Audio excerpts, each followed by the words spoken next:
Donc, on va faire un exercice là où on va essayer de démontrer que deux vecteurs sont orthogonaux. Orthogonaux, ça veut dire que si j'ai un vecteur qui est comme ça, celui-ci va être comme ça. Je vais l'appeler U, je vais l'appeler V. D'accord? Donc, Oui. U orthogonal à V, c'est seulement si. D'accord? Donc, je vais juste préciser que U, les coordonnées, c'est X et Y, et que V, c'est X' et Y'. C'est Oui. seulement si, donc U et V sont orthogonaux, c'est seulement si X, X' plus Y, Y' est égal à 0. C'est cette formule qu'on va utiliser, que je vois pas dans ton cahier, mais que vous utilisez Euh, ici. Celle-là. Donc, ah bah voilà, merci monsieur. Ok. Dans un repère orthonormé, on a U de coordonnées x, y et V de coordonnées x', y'. U et V sont orthogonaux, c'est seulement si. Excusez-moi monsieur, je la voyais pas parce qu'elle était juste Ah, là. Normalement c'est... voilà. Donc exemple, on va appliquer. Donc on a le point A de coordonnées, donc moins 4, moins 2. On a le point B de coordonnées 6, 4 et le point C de coordonnées 3, 9. Donc on veut démontrer que le triangle ABC, donc ça c'est la première question, et rectangle en B. Alors on peut faire un repère et les tracer, mais pas beaucoup d'intérêt. Le mieux c'est de passer directement au calcul. Donc on fait le vecteur AB. On fait le vecteur AB.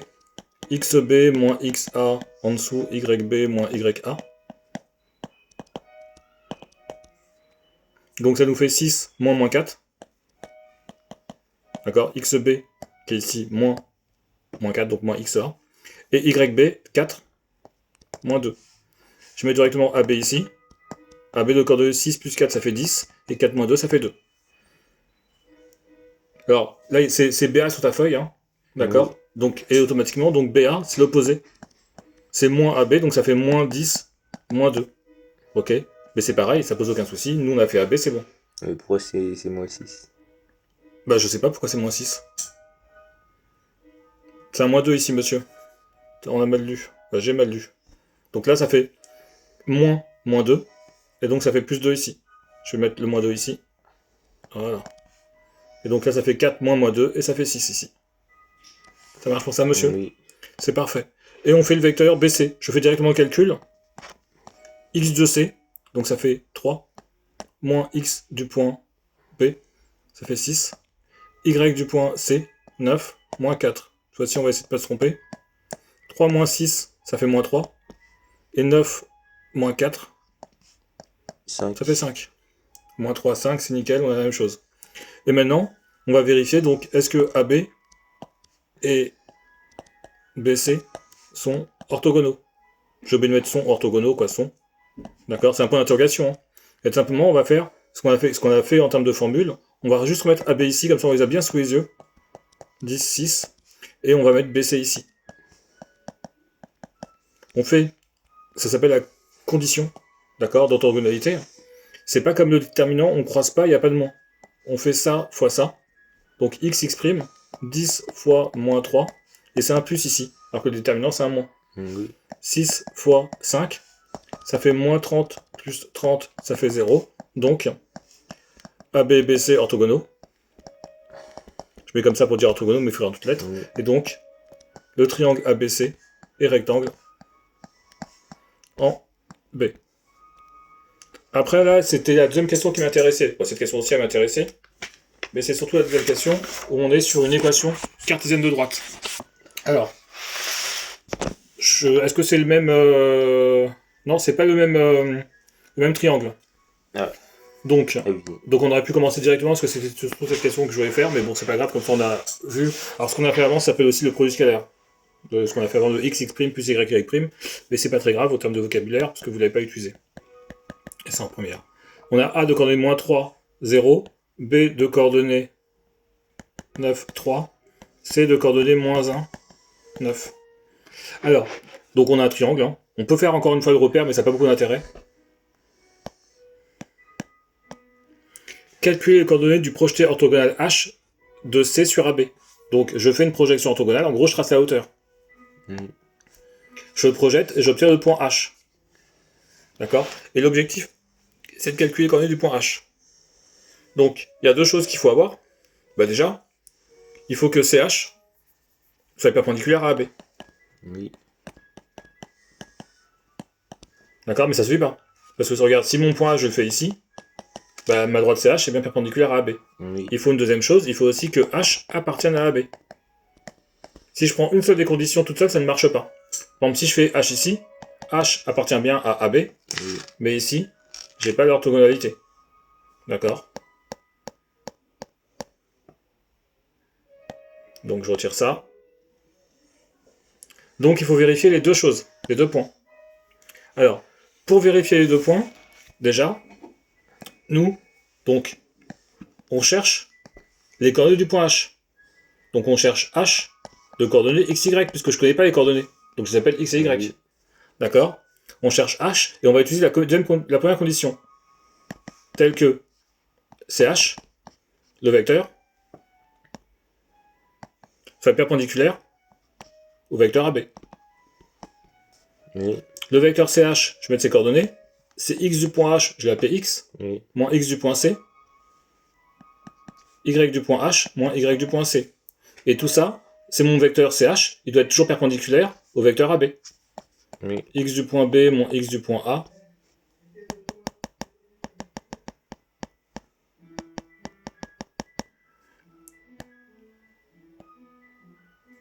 Donc x du point B moins x du point A, y du point B moins y du point A. Je vais tout remplacer. Je reprends à partir d'ici. Donc x moins x du point C moins moins 1. Y moins y du point C doit être perpendiculaire. Alors je peux écrire ici CH, hein. C'est quand même plus joli d'écrire. Ici j'ai pas écrit parce que j'avais pas beaucoup de place. Je peux le remettre maintenant, donc AB, parce que j'ai changé la taille du stylo. Et perpendiculaire au vecteur AB. Donc x du point B, c'est 9, 3. Je mets des moins. Et moins, moins 3, donc ça fait plus 3. Et a priori c'est 0, je revérifie. Et 0. Donc ça nous fait que le vecteur CH de coordonnées x plus 1 et y moins 9 doit être perpendiculaire au vecteur AB de coordonnées 9 plus 3, ça fait 12. Et ici ça fait 3. Et donc ça implique, puisqu'on veut que ça soit perpendiculaire, d'accord? On veut que CH soit perpendiculaire à AB. On ne te demande pas est-ce qu'il est perpendiculaire à AB. On te demande que ça soit perpendiculaire. Ça veut dire que je fais ça fois ça, x plus 1 fois 12, plus y moins 9 fois 3. Et tout ça soit égal à 0. Et là, ça nous donne une équation. Donc ça nous donne 12x plus 12, je distribue, hein. Là c'est un 1. Donc ça nous fait 12x plus 12, plus 3y moins 9 fois 3, 27. On va garder les 12x ici, on va garder les 3y ici, et 12 moins 27, bah je prends 27, déjà c'est négatif, hein. Je prends 27, je retire 10, ça fait 17, je retire encore 2, et ça fait 15. Oui. D'accord? Et là j'ai une équation. Et on se dit, mais ouais, mais ça nous pose souci, parce que nous, on veut pas une équation, on veut un point. Et on se retrouve avec une équation. En réalité, là, ce qui se passe, je refais mon dessin. Par contre, il faut que je refasse dans le bon ordre. Les points A, c'était C en haut.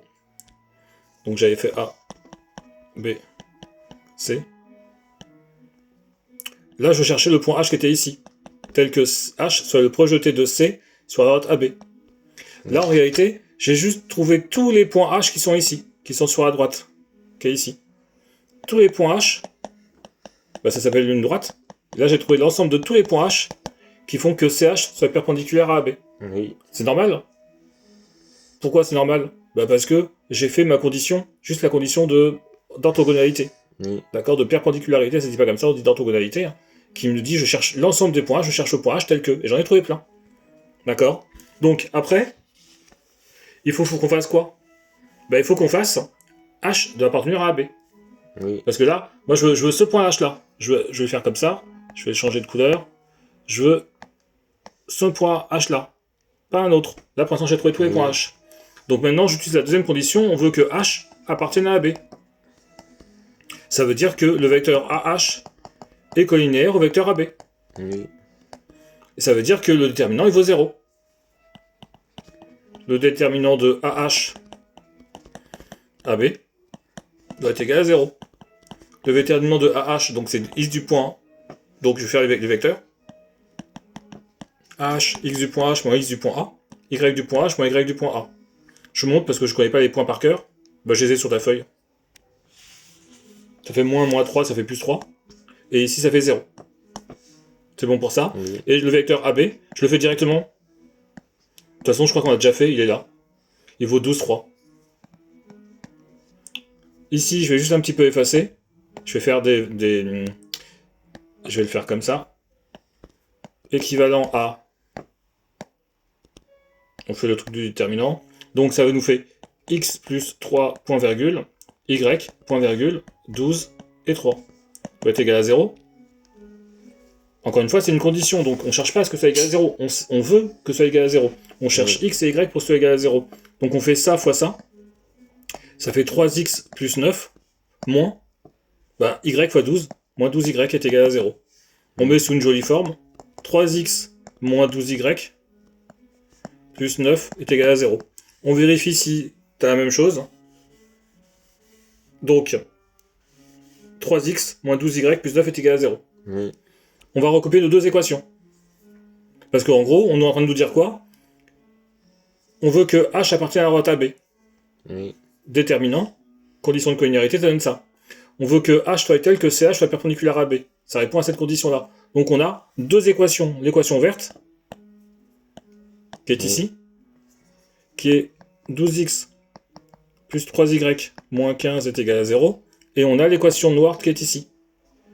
3x moins 12y plus 9 est égal à 0. Et on va résoudre ce système-là. Alors juste une petite remarque, ta prof ou ton prof a simplifié ces équations de droite.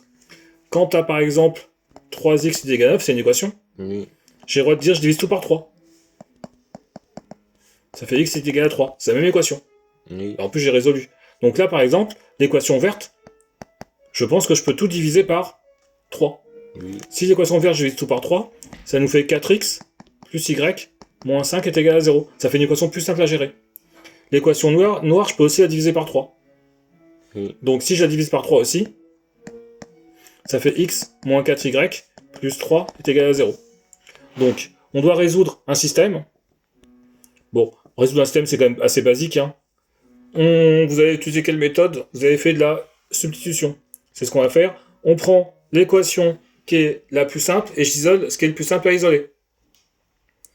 A priori, vous avez isolé je ne sais pas quoi. Je ne sais pas ce que vous avez isolé. Bon, moi je vais isoler y. Ici. D'accord. Oui. Isoler, ça veut dire que je vais mettre ici en vert y égale moins 4x plus 5. Oui.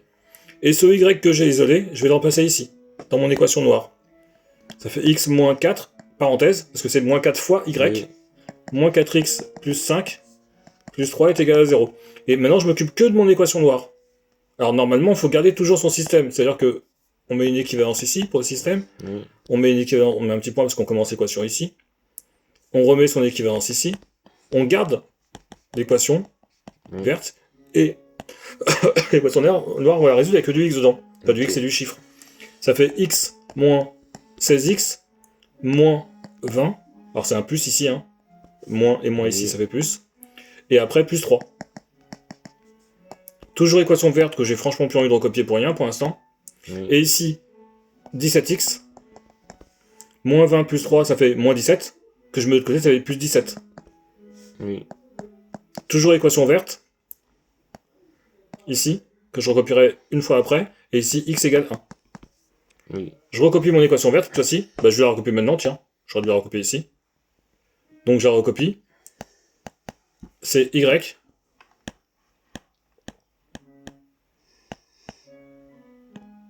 Donc y est égal à moins 4x plus 5. Et donc, je remplace x par 1. Y est égal à... Y est égal à moins 4 fois 1, donc moins 4. Plus 5. Et donc ça veut dire que y est égal à 1. Et x est égal à 1. D'accord. Okay. Et voilà, on a trouvé notre point H. Coordonnée 1, 1. Ça marche pour ça?